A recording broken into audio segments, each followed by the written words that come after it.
যারা জেলেরা তাদেরকে কিছু চাল দেবে। এই চালের মধ্যে আবার রাজনীতি আছে। আমরা এই চাল নিয়ে রাজনীতি করতে চাই না, যেহেতু অন্তর্বর্তীকালীন সরকার হলো বাংলাদেশ জাতীয়তাবাদী দল, তাদের সর্বপ্রকার সহযোগিতা করে। এই জন্য আমি প্রশাসনকে অনুরোধ করতে চাই, যারা অরিজিনাল জেলে, যারা অরিজিনাল মৎস্যজীবী, তারাই যেন চালটা পায়।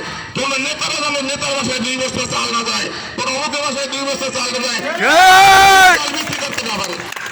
কেউ যেন রাতে অন্ধকারে না শোনা যায় যে পাথরের ট্রলার শ্রমিকরা এরা মৎস্যজীবীরা চাল পাইছে, তার 10 বস্তা চাল অমুকের সহযোগিতায় বিক্রি হয়েছে। এটা যেন আমরা না দেখি। সামনে থেকে বলবো, হয়তো মানুষের কিছু ভুল ত্রুটি হয়ে থাকে। আপনার এখানে কাছে আইন কর্মকর্তা আছে, টিএনও সাহেব আছে, ওসি সাহেব আছে, অন্যান্য কর্মকর্তারা আছে, তাদের সাথে আলাপ করে একসাথে ফেসবুকে দেওয়ার দরকার নাই। আপনি ফেসবুকে দিলেই যে ভালো সাংবাদিক দেবেন সেটা কিন্তু নয়। পাথরঘাটার বাণিজ্য, পাথরঘাটার সম্মান, আপনাদের সম্মান। অর্থাৎ আমরা চাই বিগত ফ্যাসিস্ট সরকার, বিগত স্বৈরাচারী সরকার, বিগত লুটের সরকার, আপনারা যারা এখানে আছেন তারা সংসদে নিয়ে এই জেলেদের দেখবেন, এরাই আমাদের ভাই, এরাই আমাদের চাচা, এরাই আমাদের বাবা, এরাই আমাদের খালু, এরাই আমাদের অর্থনীতির চাকা ঘুরাচ্ছে।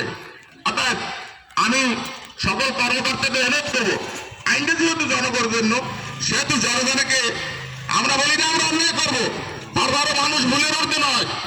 আমি পোস্টকার্ড ভাইদের অনুরোধ করবো, নৌ পুলিশদের অনুরোধ করবো, নির্বাহী মহোদয়কে অনুরোধ করবো, ওসি সাহেবকে অনুরোধ করবো, আপনারা একটু ভেবে চিন্তে কাজ করবেন। একটা লোকের ডলারে 10 লাখ টাকা, 5 লাখ টাকা, 3 লাখ টাকা জাল থাকে, আমার একটু পুড়ে ফেলেন এবং এর জেল দেন, জরিমানা করেন, তাহলে একটা অত্যাচার নিঃস্ব করলেন। 1 বস্তায় 85 কিছু চাল দিলে তো আল্লাহ ভাবলেন। অতএব আপনাদের আমি আলাস তোসরাবনী সাহেবের পক্ষ থেকে, বাংলাদেশ জাতীয়তাবাদীর পক্ষ থেকে, জনাব তারেক রহমানের পক্ষ থেকে আমি এই পাথরঘাটার অবৈধ কর্মকর্তাদের অনুরোধ করবো, আমাদের এই পাথরঘাটায় অনেক কর্মকর্তা আসতে চায় না, আমাদের বরগুনা ডিসি সাহেব, এসপি সাহেব আসতে চায় না, আসি আর যাইতে চায় না। তাই সেই সব কর্মকর্তারা অনুরোধ করবো, আপনারা আমাদের এই সাধারণ মানুষদের দিকে তাকাইয়া আপনারা বিবেচনার দৃষ্টিতে রাখবেন যে এই মানুষটাকে সাইড করে জরিমানা করা যায় কি যায় না।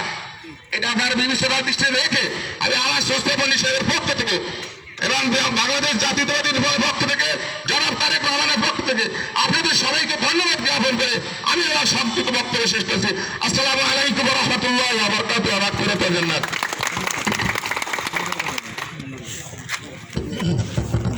ধন্যবাদ জানাই আফরোজ ইসলাম